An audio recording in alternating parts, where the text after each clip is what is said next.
Ngayong kaliwat kanan na naman ng mga party, hindi lamang sa COVID-19 dapat mag-ingat, kundi maging sa mga pagkain. Dahil kung hindi maghihinay-hinay ang blood pressure, posible ring sumirit. Ang sentro ng balita niya mula kay Mark Fetalco. Noche Buena, Medianoche, holiday naman. Wala na munang diet-diet. Pero babala ng DOH, hinay-hinay lang. Dahil panahon din ngayon na pag-atake ng iba't ibang sakit, lalo kung hindi na mamonitor ang food intake.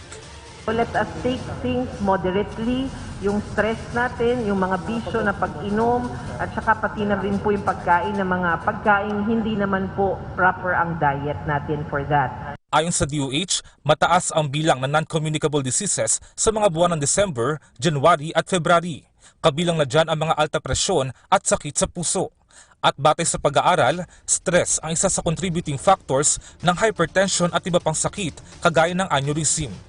So ang bata hindi natutulog, tapos laging puyat, tapos siguro unhealthy pa, baka kain pa ng kain ng mga junk food natin, maaring maging precursor ito para magkaroon siya ng sakit na iba katulad ng high blood, katulad ng sakit sa puso, katulad ng diabetes kapag siya ay tumanda na.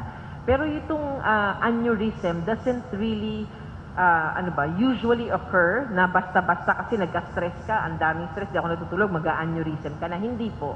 Usually nga itong aneurysm will be caused by other factors also na meron ka na talaga sa katawan mo. Bunsod ng pabago-bagong klima, nauuso rin ng influenza-like illnesses gaya ng ubo, sipon, lagnat at trangkaso. Ayon sa DOH, maiiwasan ito sa pagsunod sa minimum public health standards.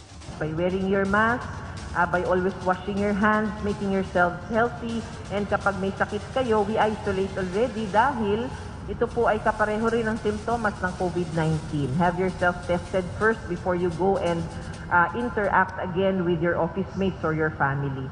Mark Fetalco para sa Bayan.